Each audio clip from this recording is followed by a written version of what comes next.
3 दिन से एक वीडियो सोशल मीडिया वेबसाइट्स पे सरफेस कर रहा है। शर्मनाक वीडियो है ये, बिकॉज इसमें जो 2 औरतें दिख रही हैं उनको बिल्कुल ही उनके कपड़े नहीं हैं और 2 आदमी किस तरीके की इनह्यूमन हरकतें करते हुए उनको खेतों की तरफ ले जा रहे हैं। इतना तक पता लगा है कि उनमें से एक लड़की का खेतों में बलात्कार भी किया गया है। ये सरेआम हो रहा था और कोई नहीं था रोकने वाला। क्या कोई लॉ एंड ऑर्डर नहीं है मेरे देश में? औरतों को बचाने के लिए अब कोई नहीं आएगा। इस तरीके से 2 कम्युनिटीज की फाइट में क्या औरतों को शिकार बनाया जाएगा?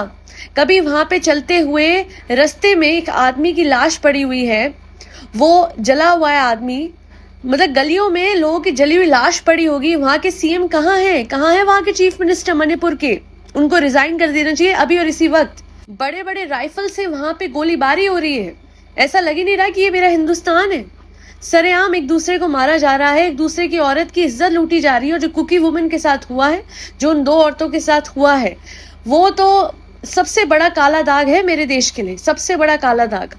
औरतों की इज्जत, जहां भारत को भारत माँ कहा जाता है, भारत माता की जय कहा जाता है, यहाँ पे औरतों के साथ ये हो रहा है। मुझे विश्वास नहीं हो रहा है ये मेरा इंडिया है और जल्द से जल्द एक्शन होना चाहिए। मैं अभी एक आर्टिकल पढ़ रही हूँ जहां पे बोला गया है कि ट्विटर के अगेंस्ट एक्शन लिया जाएगा क्योंकि ये वीडियो सरफेस हुआ। क्यों आप ये एक्शन उतनी ही तेजी से उन लोगों के अगेंस्ट क्यों नहीं लेते जिन्होंने ये हरकत, गंदी हरकत करी है? मैं उस वीडियो की क्लिप्स तो नहीं डाल सकती, पर इस आदमी की फोटो डाल रही हूँ। ये आदमी था जो उस औरत को पकड़े हुआ था गंदी तरीके से। इसे शर्म नहीं आई? इसके घर में माँ, बेटी, बहू, बीवी नहीं है। इस आदमी को तो इंडिया गेट के सामने खड़े करके चप्पलों जूतों से मारना चाहिए और इसके साथियों को भी। ऐसे लोगों को एक झटके में सजाए मौत देना नहीं, ये तो इनके लिए बहुत बड़ी प्रिविलेज हो जाएगी। अगर इनका खात्मा हो तो दूसरों के लिए एग्जाम्पल बने इनकी मौत, और जाके इनको इंडिया गेट पे खड़े कीजिए और जूतों चप्पलों से हर एक औरत तब तक मारे जब तक इसकी आखिरी सांस न निकल जाए। कैसी गंदी बेरहम दुनिया है। 2 कम्युनिटीज की लड़ाई चल रही है, वो तो एक चीज है। जहां पे गवर्नमेंट ने कोई एक्शन नहीं लिया वो तो एक चीज है, पर औरतों को निशाना बनाना इस तरीके से, और ये वीडियो सरफेस होना एक प्रॉब्लम हो गया, पर जो वो औरतों के साथ हुआ वो एक प्रॉब्लम नहीं है। आप लोगों को जान के खुशी होगी कि ये लोग अरेस्ट हो चुके हैं, पर मैं चाहूंगी कि बस ये बात वक्त के साथ दब न जाए और उस लड़की, उन दोनों लड़कियों को जल्द से जल्द इंसाफ मिले। और इन लोगों ने, जिन लोगों ने ऐसा किया, वैसे मैं आपको बता दूं कि इस आदमी का तो घर भी जलाया जा चुका है, जो कि बहुत ही अच्छी बात है।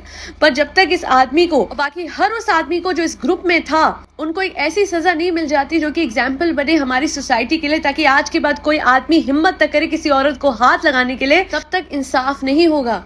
जो भी हो रहा है, जो भी कम्युनिटीज में फाइट है, इस तरीके से किसी का भी नहीं बनता कि किसी की औरत की इज्जत इस तरीके से उछाले या उनके साथ इतना गलत करे, उनका बलात्कार करे।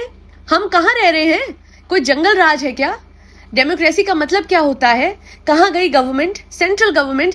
कहाँ गई स्मृति ईरानी जी? आपको हाथों हाथ इस घटना का संज्ञान लेना चाहिए था, औरतों को सेव करना चाहिए वहां पे। आपका तो कहीं अता पता ही नहीं है। आप तो मिनिस्टर है, ministry of women and child development की कैबिनेट मिनिस्टर होने के बावजूद आपने कोई अभी तक एक्शन नहीं लिया। आपका तो फर्ज बनता है कि मणिपुरी औरतों और बच्चों को आप प्रोटेक्शन प्रोवाइड करें इस दंगे के माहौल में। अरे निर्भया होने के बाद भी हम नहीं सीखे, उसके बावजूद भी आज भी लोगों में हिम्मत है सरेआम औरतों की इज्जत लूटने की, उन्हें कपड़े उनके उतार के उनकी परेड कराने की। मैं कहती हूँ फिर ये किस बात की डेमोक्रेसी है?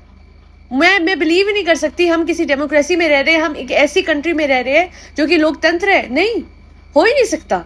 यहाँ पे औरतों की इज्जत इतनी हल्की है कि 2 कम्युनिटीज की लड़ाई होगी और उनको कपड़े उतार के उन्हें उनकी परेड कराई जाएगी। ये कैसी लड़ाई थी? बहुत ही बेहद ही गंदी। और एक एक आदमी को ऐसी सजा मिले जो कि मैं कहती हूँ दुनिया के लिए सच में एक बहुत बड़ा एग्जाम्पल बने कि ऐसा करोगे तो ऐसा भुगतोगे। इनको सजाए मौत देके या फिर कुछ साल की सजा या उम्र कैद देके भी जस्टिस नहीं होगी। ऐसे गुनाहगारों को सजा मिले तो वैसी जैसे सऊदी अरेबिया में दी जाती है, जिनका गला उड़ा दिया जाता है सरेआम दुनिया के सामने अगर वो किसी औरत का बलात्कार करे, तो यहाँ पे भी वही सजा बनती है और उस सजा से कम कोई सजा नहीं होगी। और मैं शुक्रिया करना चाहूंगी ऑनरेबल सुप्रीम कोर्ट का, जिन्होंने इस बात का हाथों हाथ संज्ञान लिया और उन्होंने यही कहा कि इमीडिएट एक्शन होना चाहिए। और बेहद ही दुख है इस बात का कि वहाँ एक ऐसी गवर्नमेंट है जिनके चीफ मिनिस्टर गायब है और जिन्हें कोई फर्क नहीं पड़ा जब औरतों के साथ इस तरीके का दुर्व्यवहार किया जा रहा था, जघन्य अपराध किया जा रहा था, तो वो कहाँ थे? कुछ पता नहीं उनका। इसी वजह से तो सरेआम वहां पे ऐसा हुआ, वीडियो भी बने, पर औरतों को बचाने के लिए कोई नहीं आया। बस इतनी ही प्रार्थना है गवर्नमेंट ऑफ इंडिया से और ऑनरेबल जुडिशरी से कि जल्द से जल्द उन दोनों औरतों को जस्टिस मिले।